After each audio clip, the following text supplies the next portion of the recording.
'Cause they came out of the sunshine.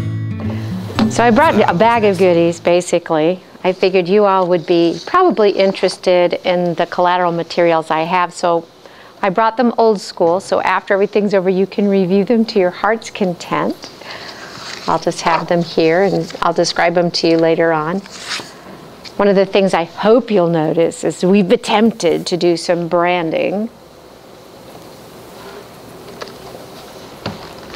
All right. Let me ask you, do you have slides to show?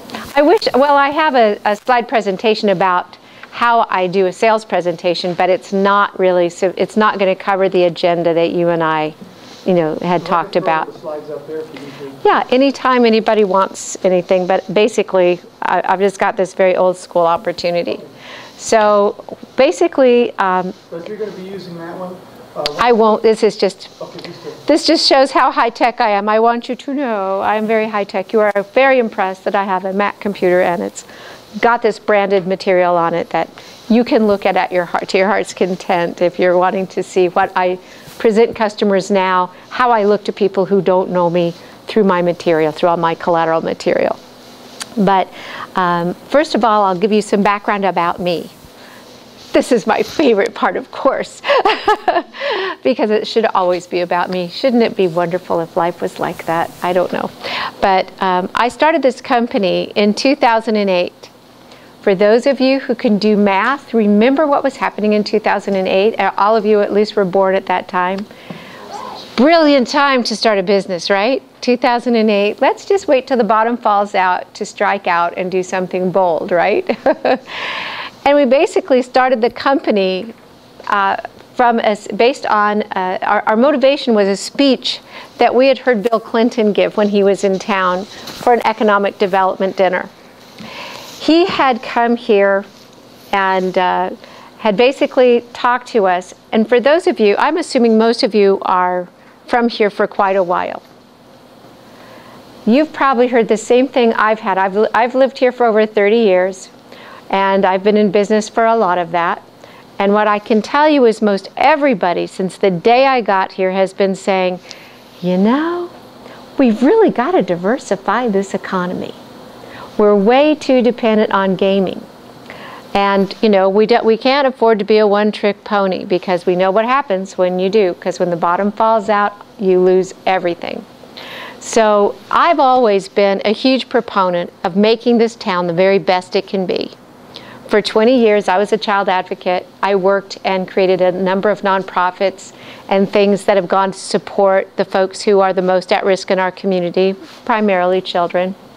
And so I've got this overdeveloped sense of social justice and desire to make our world a better place. So it really appealed to me as a business person and also as an altruistic individual when Bill Clinton made this comment. And he said, you know how he is, y'all are always trying and talking about diversifying your economy. Well, I'll tell you what I'd do if I was in charge. You all would be the Saudi Arabia of solar. Now, he gave that speech in 2006. And I have to tell you, I left that evening and I was totally overwhelmed with that. Absolutely true. Here we have this abundance, this incredible abundance of solar energy. Golly knows, don't we know it? We've just been through a summer. We're all painfully aware of just how much solar energy we have. And yet all that solar energy, even though we are the center of the solar universe for our nation in this valley, if you look at the National Renewable Laboratories map to see who has the best solar energy of any place in this country, it's right here in this metropolitan area. The only people who are competing with us would be Needles, Barstow, Baker. So if it's going to happen, it needs to happen here. We should actually be the center of the solar universe, but we're not. We've been flat-footed. We have not taken advantage of it. If you were to go to Germany today, for example, Germany has got solar on every single rooftop. They've embraced the opportunity to move off fossil fuels and really embrace renewables. So we are a little slow to the party here in our area, but we've got a lot more to offer. So as I was evaluating all of these situations, I just felt more and more compelled to do something about it. You know, there's always that time that you say, man, somebody ought to do something about it. You get that idea and you wish somebody would do it. And then you realize that nobody else is going to do it. Nobody else is going to care as much as you are. So there's only one person who can do that, and that's you. So I volunteered myself to go ahead and enter this type of business. Had I ever been a contractor before? No. I'd been a businesswoman. Did I know a great deal about solar energy?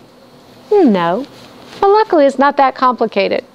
And I very much trained myself and learned the business with my business partner, who, thank God, is a contractor and an electrical engineer. So you can see the strengths and the weaknesses starting to align. So that's how I came to this party. It took me several years to really develop the business and to be fully committed. I stopped working my day job in 2011, and I became full-time invested in this business. During that time, I can tell you that solar prices were very high most of those days. They've dropped precipitously, so that's been a really great opportunity for us to take advantage of. So it's really been a great time to be in that learning phase. I didn't really miss out on a lot of market share. The market is just now getting really red hot where people can afford it, that it's taken a time for solar prices to come down. And then there's a term called parity. As solar prices come down and our energy prices go up, you finally have that place where it crosses in the middle that it makes sense. That you can actually say, financially, this just makes sense to get off of this vicious cycle of our energy prices going up and up and up, and eliminate that from our own personal budget. So that sort of gives you a little background about how we got into this business. What you find in this industry, in this community, and really across the country, it's a nascent industry. When we're talking about building an industry, we really are. I mean, some of the oldest solar companies manufacturing today are 10 to 14 years old. So it's a lot like some of the other startup industries. I mean, things that these days are more common than not. I mean, like the internet's still pretty darn new, and PayPal is pretty darn new. Well, this is an industry that's very much like that. Even though solar has been around for a long time, as a business, it really hasn't. And as a going concern, it really hasn't. So we're faced with doing a couple of things in this community. To me, we need to make this an economic opportunity for everybody who lives in town. I look at it from the standpoint of how much could we do for our community if everybody, instead of having to pay their power bills, most people are paying easily $1,000 a year. A lot of people are paying a lot more than that, I can promise you.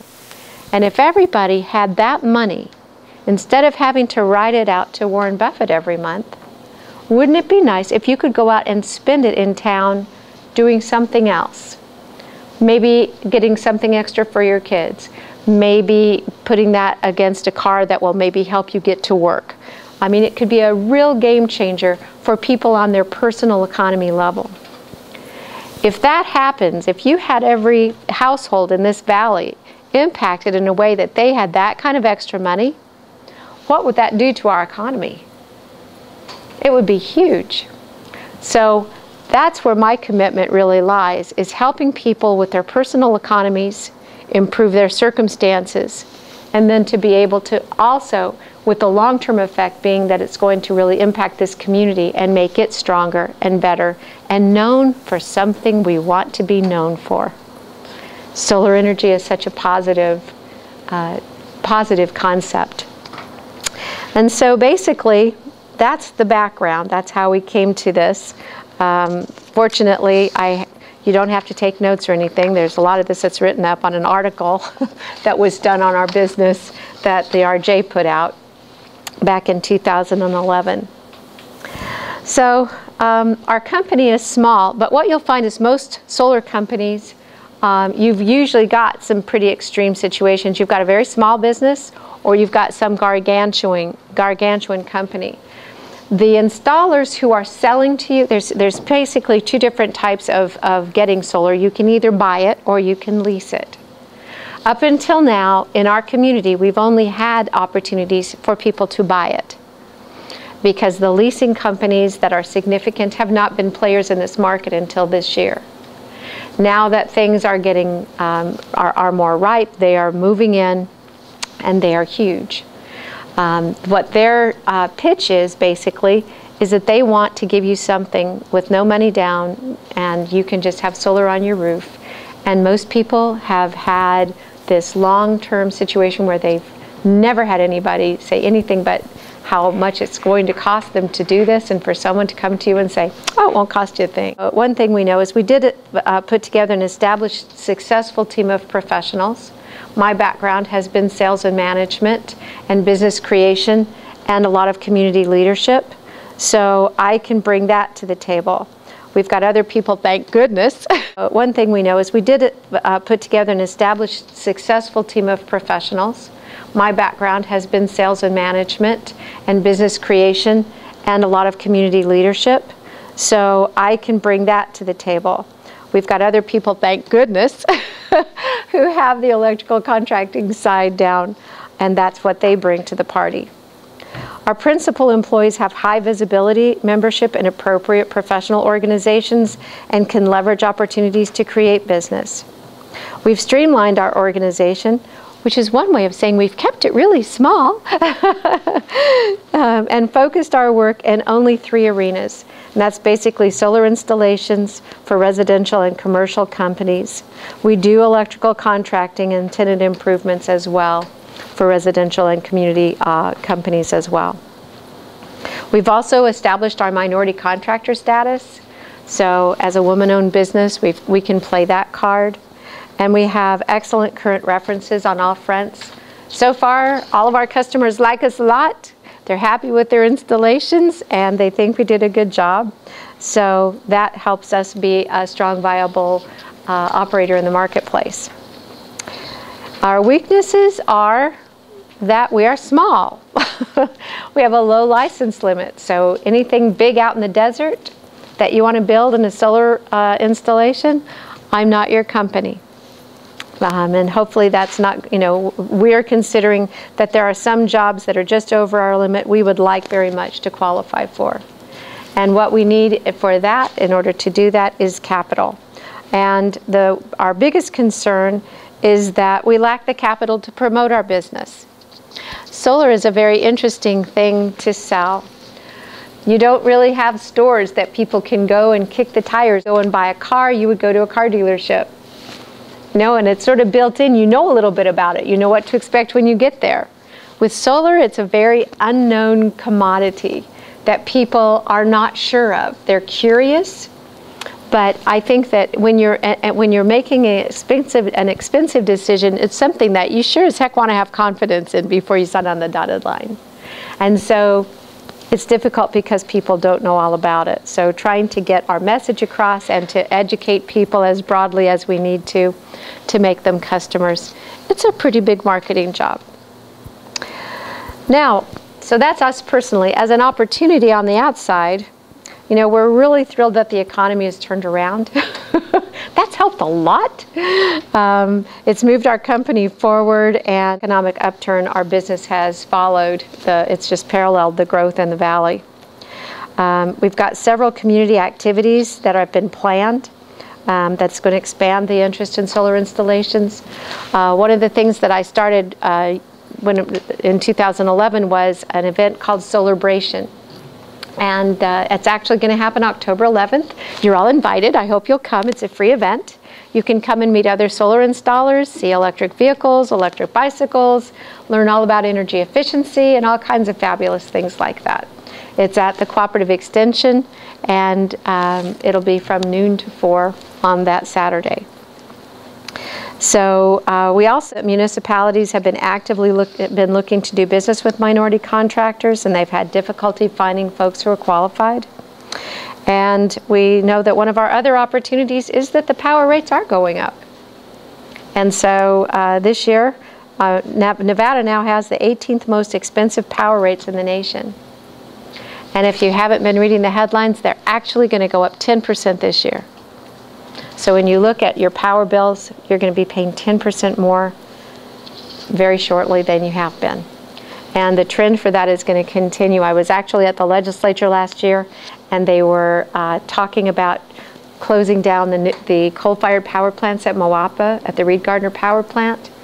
They have still there 4 perfectly good generators that they are going to have to mothball, and then they're going to have to find something to replace that with.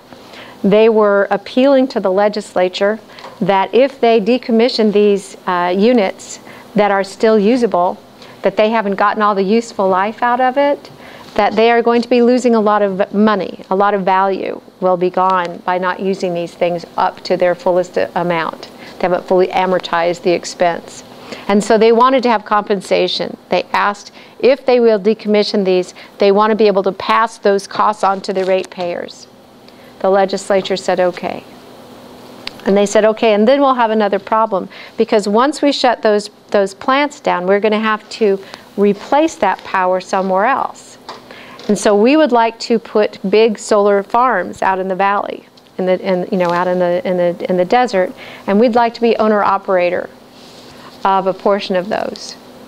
And it's going to cost a lot of money to do that, and we want to make sure we're able to pass those costs on to the ratepayers as well. And the legislature said, okay, that'll be fine. And because of that decision with SB 123, we're all going to be paying more for our power than we have up until now. There's all kinds of market reasons that ebb and flow that are changeable in our market that make prices move up and down in different areas. That's just some that I happen to know about. So what are the threats to our little company? Well, our chief competitors are large established companies, and they're very well known, and they're very well funded. They have millions of dollars that they can spend on marketing campaigns. They can hire hundreds of people, and the government has seen fit to bring them in and give them huge tax credits in order to make their home here. So all of those things are great opportunities for them, not so great for us. Solar energy is not well understood or embraced yet by our whole community. Even though people think it's a cool idea, doesn't mean they're going to jump and say, let's put it on my house right away.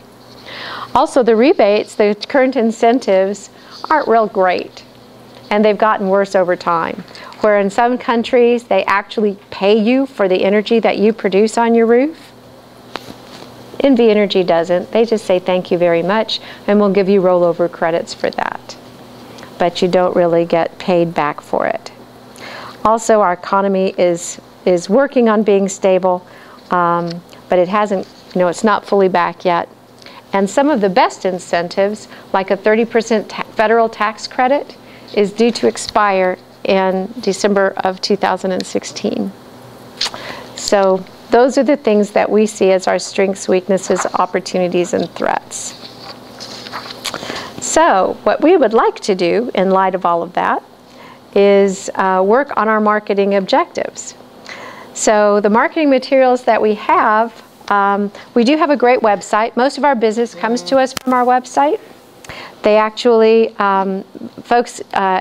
have a page on our website where if you go to the website at onesunsolar.co, you actually have an opportunity, if you're interested, to type in, I'd like a quote, which then sends me an email that I respond to. So that's how we get most of our customers, is from our website. We do have other collateral materials that I've brought to share with you. We've actually put out a web-based newsletter that we have sent to a mailing list of about 1,000 people that we have. So that was our very first effort with that. We've also got an old brochure. What I found about brochures is, you invest in these and then you changes. We're not even in this building anymore.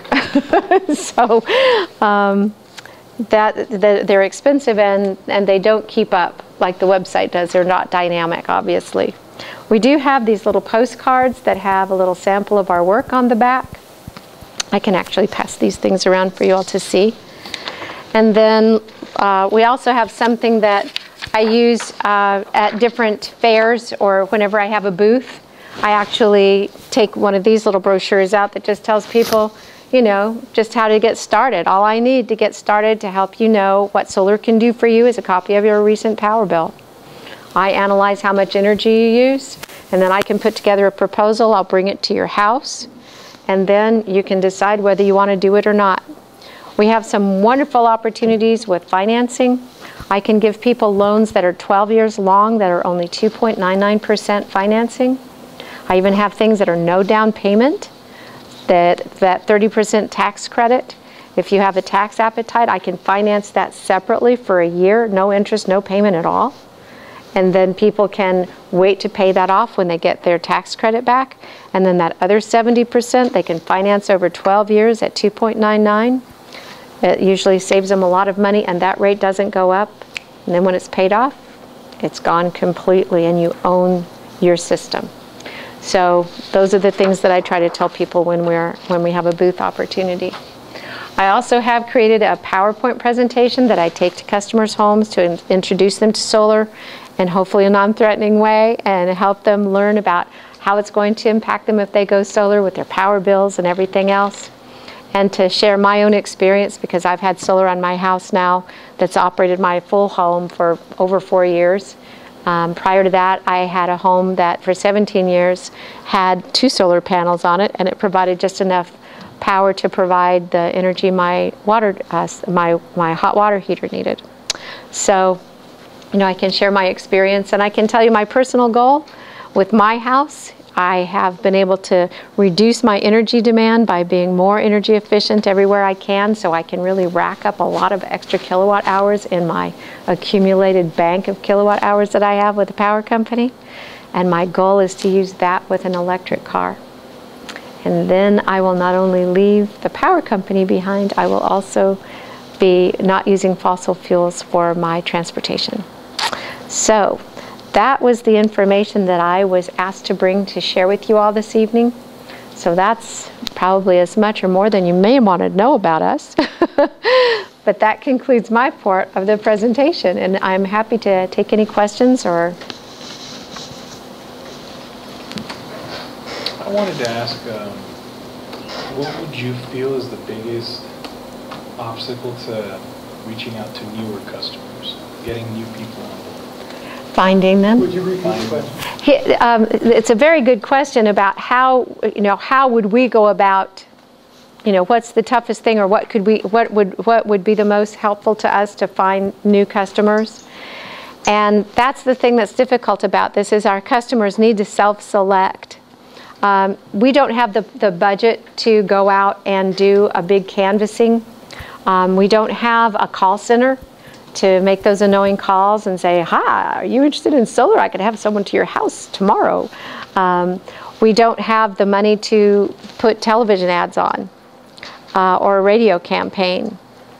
And so basically what we've worked very hard to do is to create as much search engine optimization as we can for our website.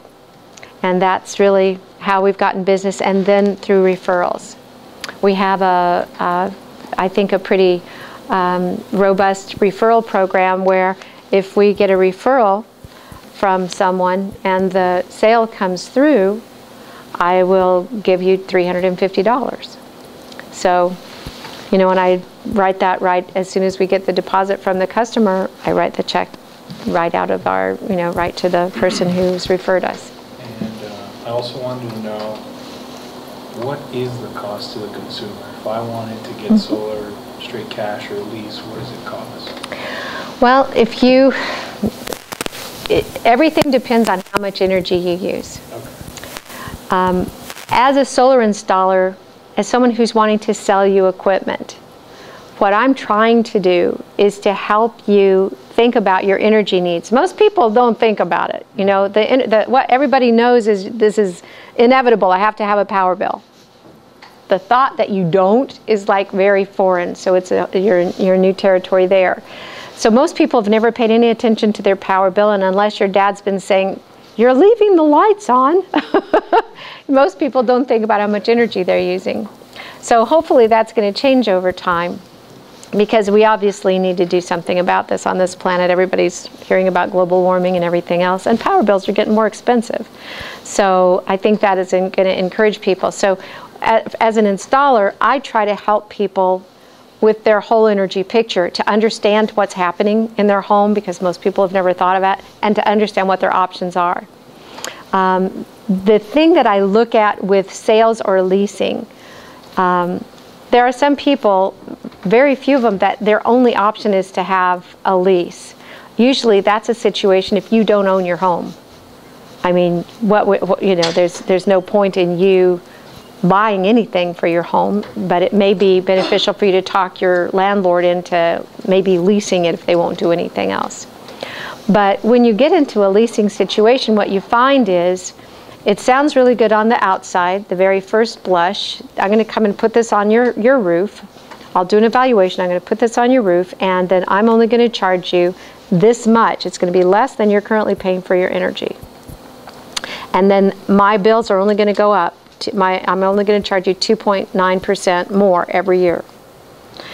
The thing is, if you do the math, if you start following that out and you do the calculations of what it's going to cost you, when you buy a system, you are getting off the grid, so to speak. It's like you're prepaying for your energy all at once. And if your system is sized appropriately, then that's exactly what you've done.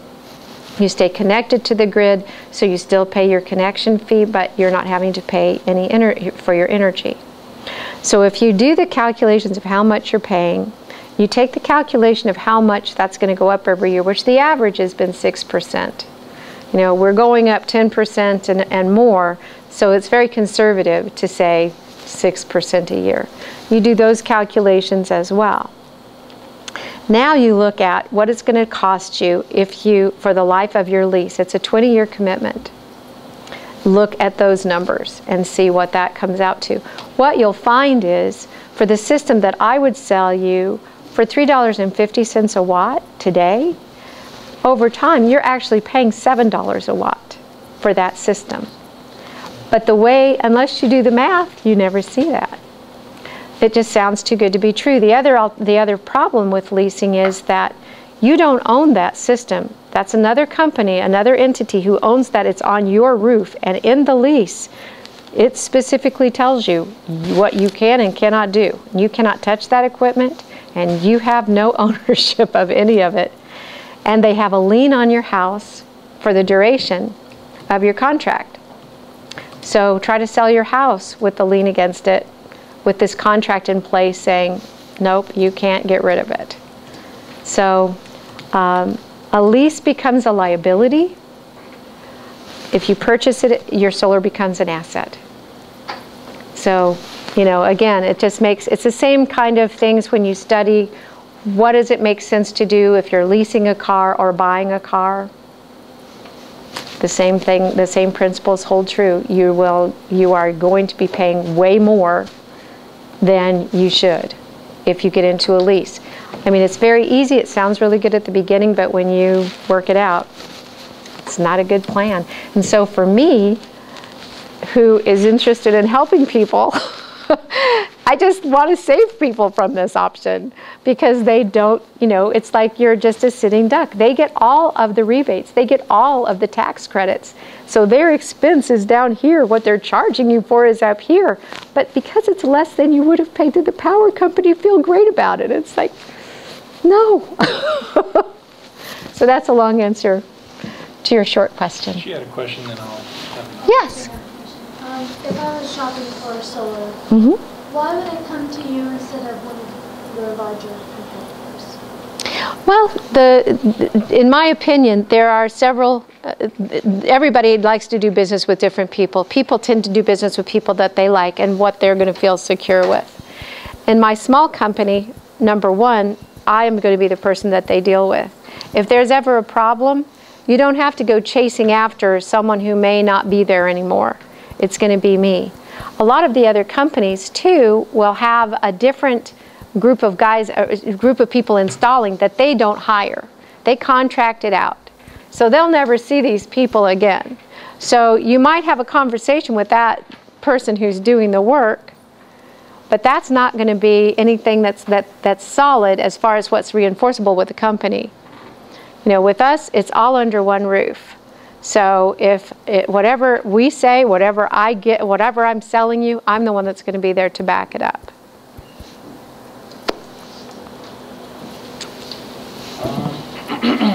If a person gets solar energy, let's say through a competitor, they don't have an option to switch to someone else. They're pretty much barred to that. Once you've signed a contract in the law, in the land of laws and legal things.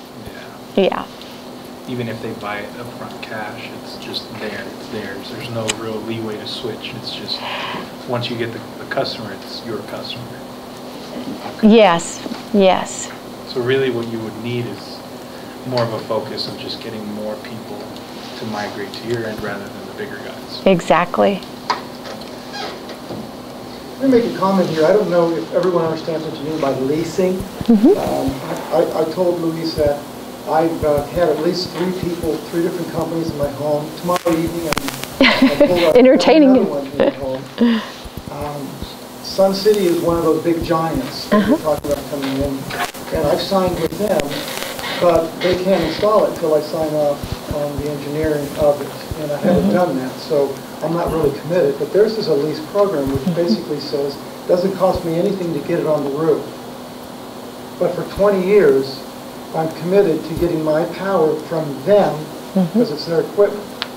They become my power company. Instead of paying Nevada Energy 11.2 cents per kilowatt hour, 12.5 is closer to what it is now. Maybe it's gone up since I looked at it a couple months ago, but they want me to pay 9.9 cents.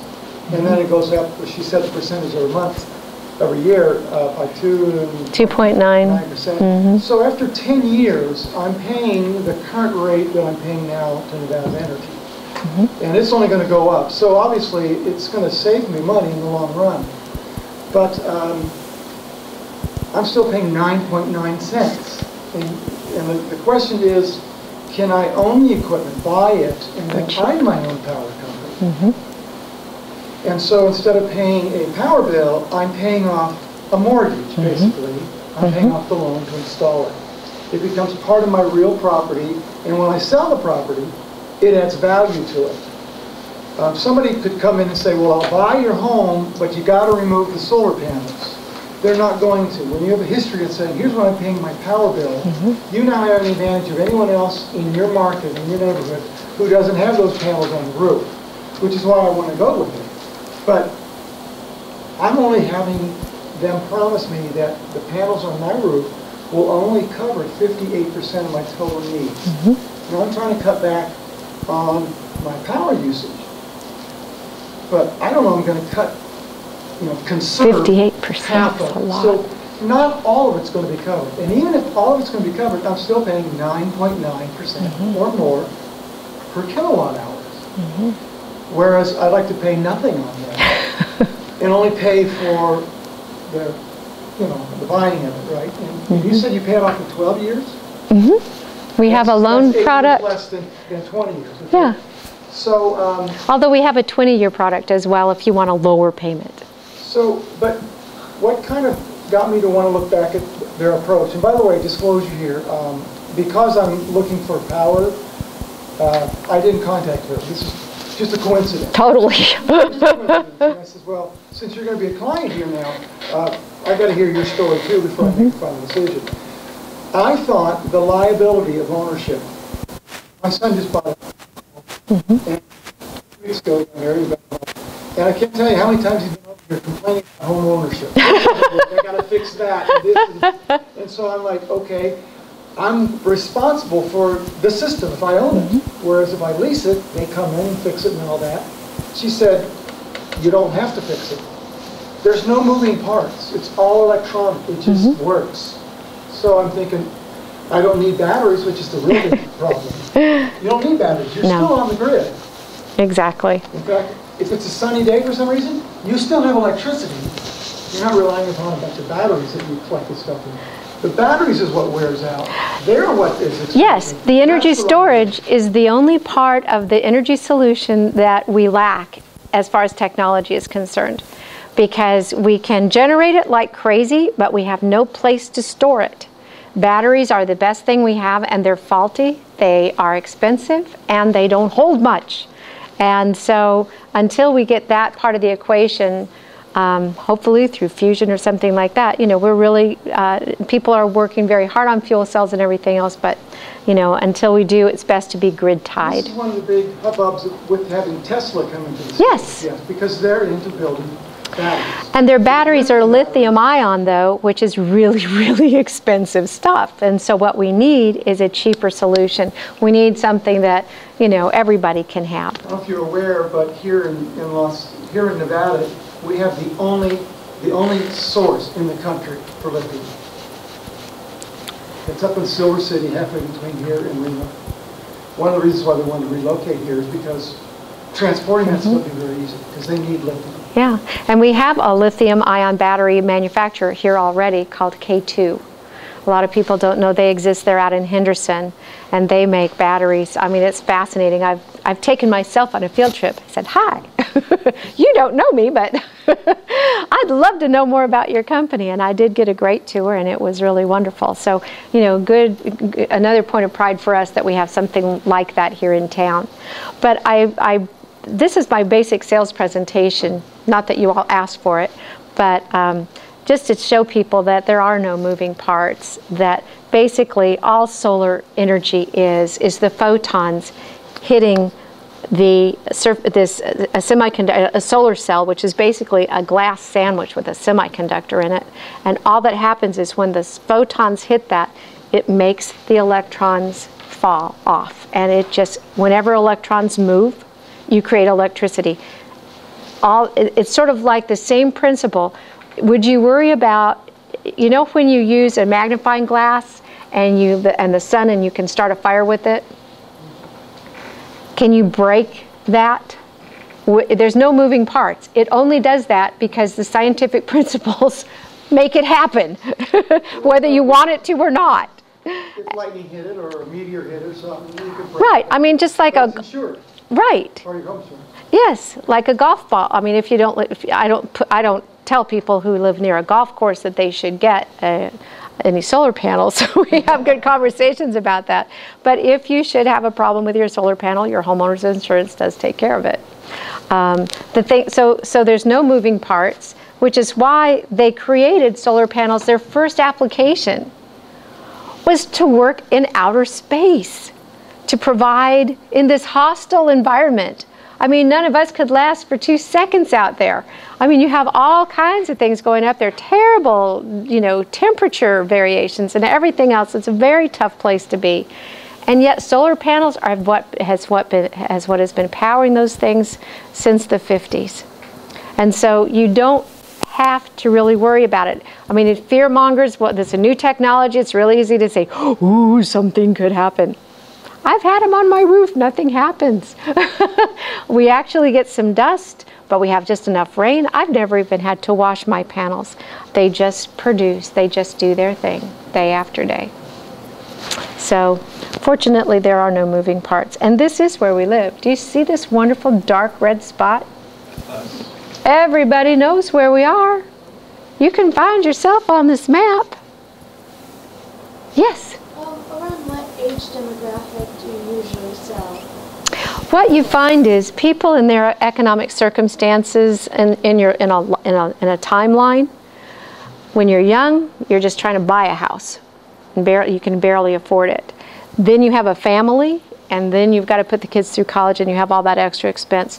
Where we find most people are buying are people who are probably a little bit younger than I am. Probably people in their late 40s, 50s, 60s. Today, this gentleman who came into my office is probably in his late 70s. You know, this is the point where you have disposable income and you are looking to your future years being on a fixed income, and you just cannot afford to have bills that are going to be going like that. So you pay it off now, you pay off your house. You know, it's that part of that security and independence, and trying to make yourself as bulletproof to things in the economic circumstances as possible.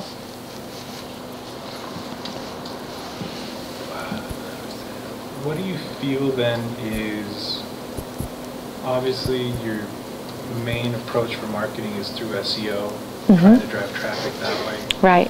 What do you feel is a gap as far as the company is concerned would apply to us here? Well, I can tell you that in my marketing plan, some of the marketing ideas that I've had are ways to improve my, my website. I mean, obviously my website is my workhorse and I need it to be as effective as I possibly can. So obviously search engine optimization is critical, and anything else I can think of that will drive more business to my website.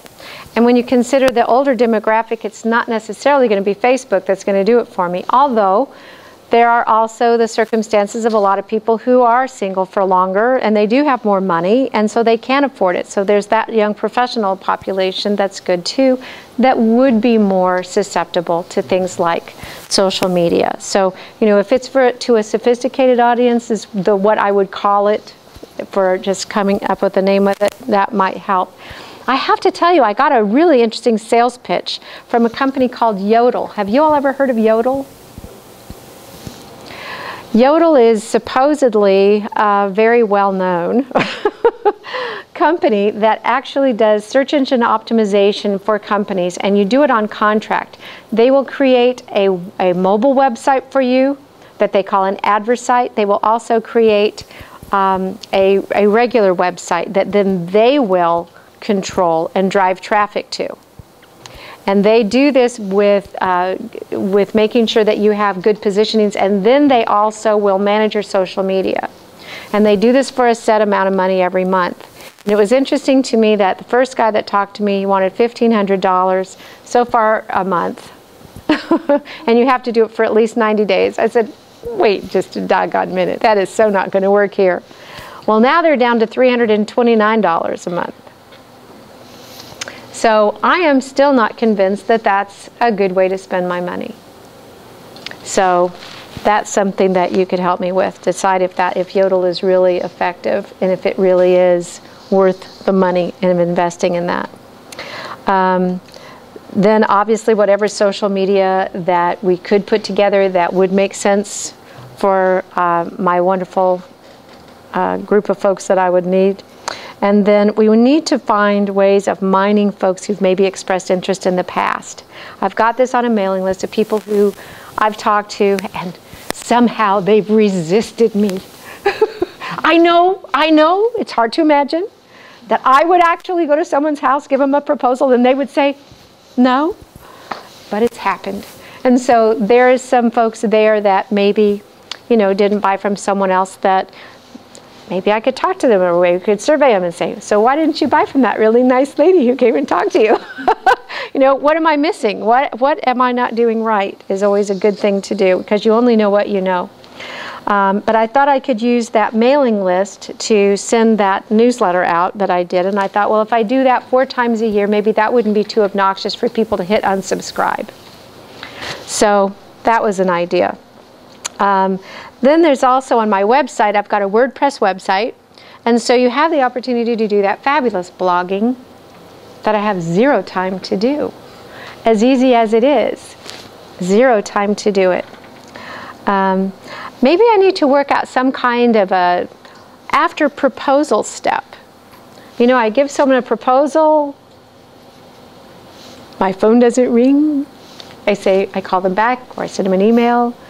You know, at what point do you just get to be so obnoxious and people just say, look, if I wanted to buy from you, I would have said yes. Leave me alone. And then the other thing that I think needs to happen, because how many times have you read about solar? Do you read about local companies and things happening here? No. So it's like we need to have some kind of public relations campaign. So, you know, what would our angle be, and what kind of press release? You know, would we create an event? I mean, I've got Celebration going on, for Pete's sakes. You know, you would think that that would lend itself, but there's other opportunities as well. I mean, we could just talk about the next time the power bills go up. Let's talk about solar, you know.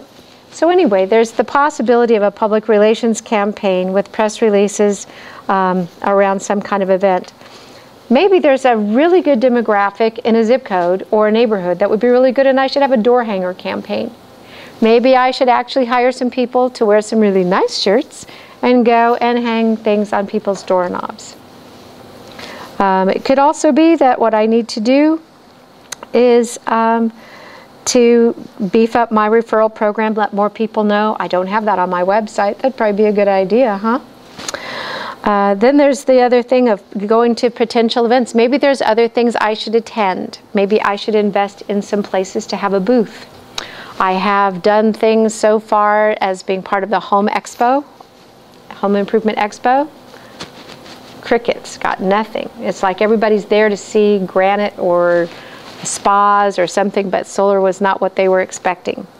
I've been to a golf fest. I had so many people who were interested, and they said, oh yes, I'll send you a power bill. Heard zippity doo dah, no matter how many times I talked to them or asked them. So those are just some of the things that have been rolling around between my ears. Then it's a matter of reviewing our current marketing materials and saying, you know, what else can we do? What can we do to make these things even more fabulous? You know, the website especially. We have the brochures that I mentioned that are expensive and tend to expire the minute you print them, but those postcards aren't too bad. You know, it's got just enough information. Maybe I should do more of that and figure out a mailing campaign. We have our business cards. I have posters that I've had made up as well. And that's basically the marketing ideas and concepts that we've had so far. Yes?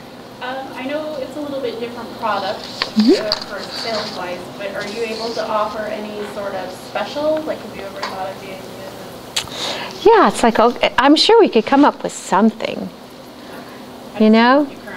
I haven't done anything like that. And Groupon, I thought, well, Groupon would be great, you know, because that gets you out there in the whole marketplace, but they want so much for what you do with them. It's like, I couldn't see how I could make it work. Yes? Have you tried TV ads, billboards, place your product all? I would love to. I would love to. Very, very, very. If we could find a cheap way of doing it. Yeah, and the thing that I would need to know is how much would that cost. I can tell you one of the things that I looked at really carefully, because Cox came and gave a presentation to me. They had, I said, okay, you know, I'm a little guy. What could you do? What would be, I mean, where do you see? You know my demographic, or we've talked about the numbers and that. And they finally came up with a really great idea. They said, you could advertise on the Golf Channel. To buy a spot on the Golf Channel is $20 for a 30-second spot. What? That's reasonable. And just do it on some Saturdays, see if it works. But I do have to come up with the production to do a spot. Mm-hmm. Yeah. So that's the only thing that held me back. Related to her question, yes. your demographic, Mm-hmm. obviously it's of an older, more, I don't want to say the word retired, but they tend to have more expendable income. Exactly. Empty nesters, I guess, is Right. really. So with that in mind, have you looked at, you thought about doing mailing campaigns? Have you found the demographics of where they live? Do they have homes and things like that to where you can actually target areas like that? I don't have anything with that type of a age demographic. You know, what I have done, I did have an intern, and we created a mailing list out in the ridges. These are people who tend to have, a lot of the architectural style of those homes tends to have flat roofs or long expansive roofs. When you get into town and get into smaller lots, for some reason there's a lot of, you know, people tend to make their rooftops have a lot of different elevations, which is not good for solar. Those are not your solar roofs. But out in the ridges, you've got a lot of big houses, people who have a lot of income. They have a lot of expansive rooftops, which are perfect for solar. And so we've actually created a mailing list for that. But we haven't mailed anything yet. Yes? What would you say your type of installations, like primarily? How much they cost? No, like, is it more leaning towards residential or Mm-hmm. commercial? Mine is residential. I really have, you know, that's where my heart is anyway, let's put it that way, because I really do want people to have that option, and I want to help them realize that so that they can have that independence. But there's some great commercial opportunities out there. Yes? I don't know very much about solar, but do you have any collaborators that have websites that can link to your website so you can get more traffic? Any kind of solar expo websites, because that will move you higher in the list. Because I noticed when I Googled solar power installation that you're number 10 on the list, which would make it very hard to choose you, even though you're obviously such a nice person. Thank you. But that might help move you up on the Google chain, because that's why your number 10 is you're not getting enough traffic to move you up. Yeah. So maybe if you talk to some local businesses, like who are selling homes, and get them to link to your website on their website, it might help you with traffic-wise. Just maybe. Yeah, we could see how that might work. And usually, I'm sorry, it helps if you also have a link to their website. So it's kind of like a collaboration, and that's what. And I could do that more readily with some nonprofits, maybe. But because the for-profit people don't tend to work with you that way unless you've got some kind of a deal with them. And you mentioned some sort of a coalition with others. We've, through the United States Green Building Council, and I will get your question next, I promise, but through the United States Green Building Council, which is a national organization that actually is the owner of LEED, the LEED designation for buildings that are highly energy efficient. We have a local chapter here, and they tend to be the strongest change agent or most dynamic organization within the sustainability movement here in town. And so what we've done is we've created a subcommittee or a committee within the USGBC that we call the Distributed Generation Alliance. And we are attracting other reputable solar installers to work together to build this industry, because there's a lot of people who are moving into this space. There's not always a lot of good actors. Bad actors put me out of business worse than, you know, I mean, I'd rather make my own mistakes. I'll pay for mine. I hate paying for everybody else's mistakes. So, you know, if you hear about a contractor taking advantage of a customer, we need to make sure that we've been able to separate ourselves from bad actors and to be able to identify them in the marketplace and to work very hard to make sure that we preserve the industry's reputation in general, because otherwise we all lose. For your information, the online 101 class, their client is the USGBC. Oh, yay! Nevada chapter.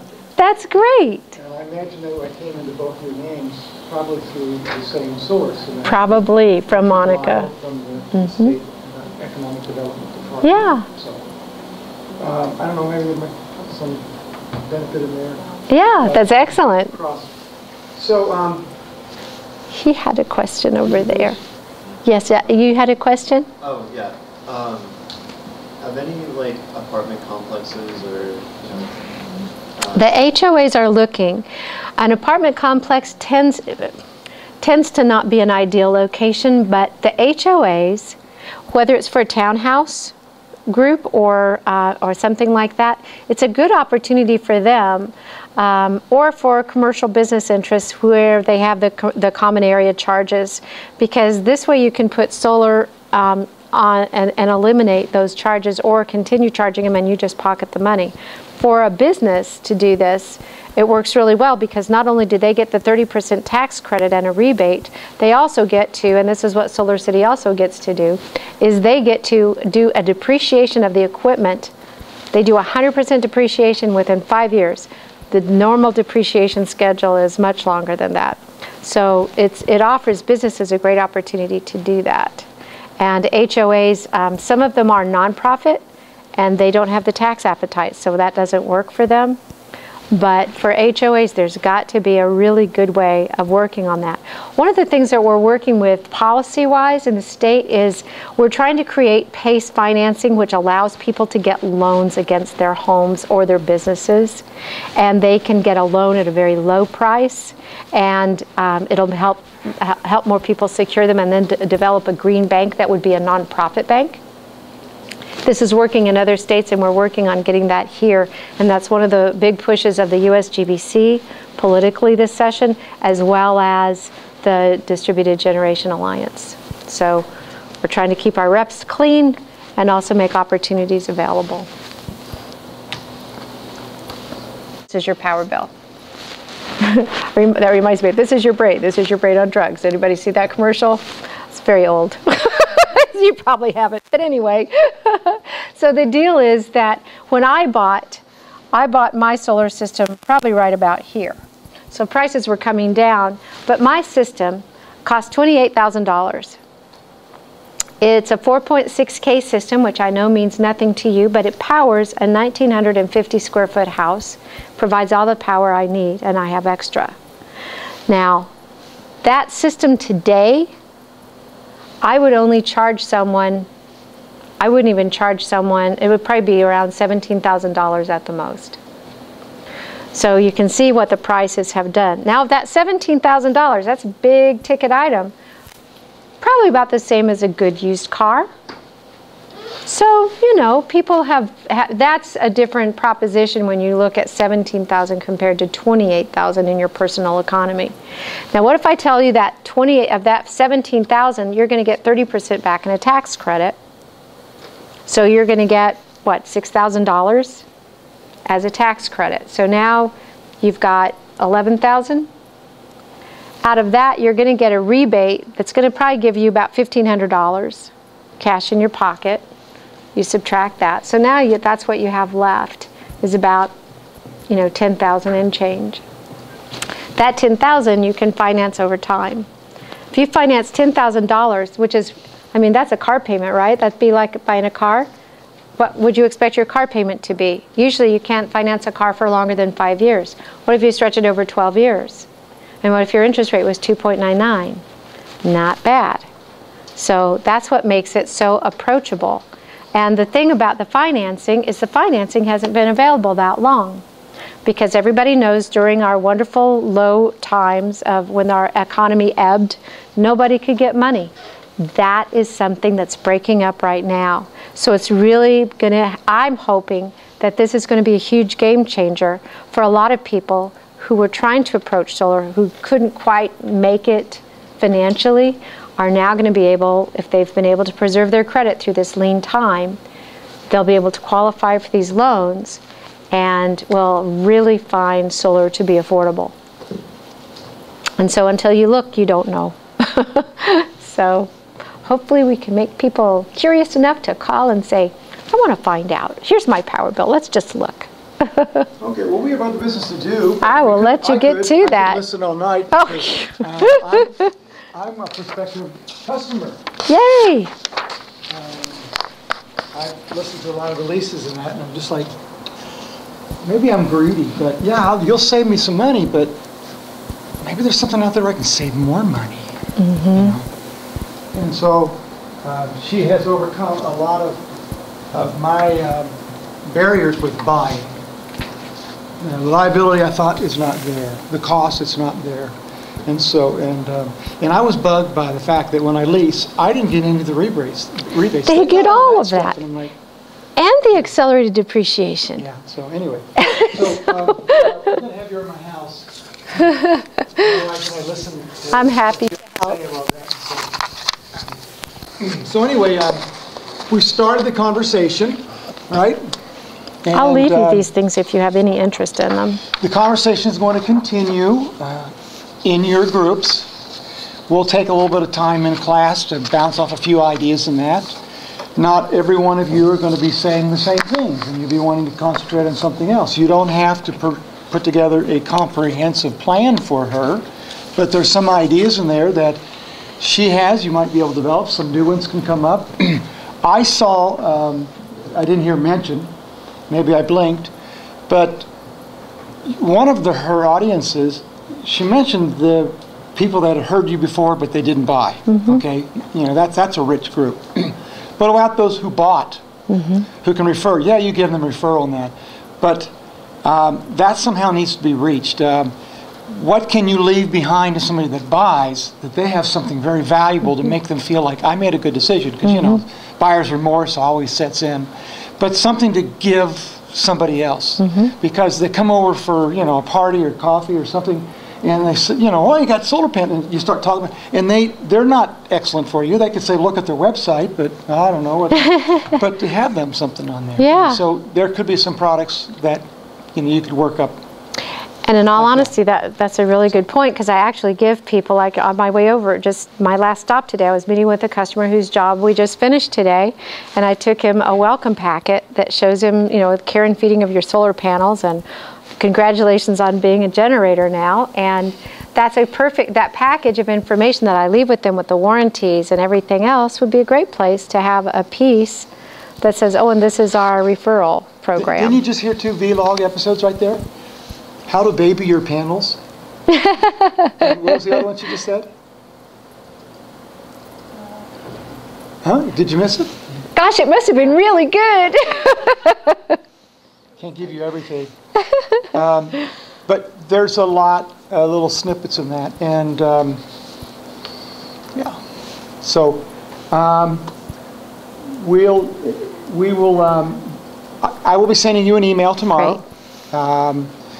Copying each of your teams, kind of following up on this and getting them going, and keeping you posted.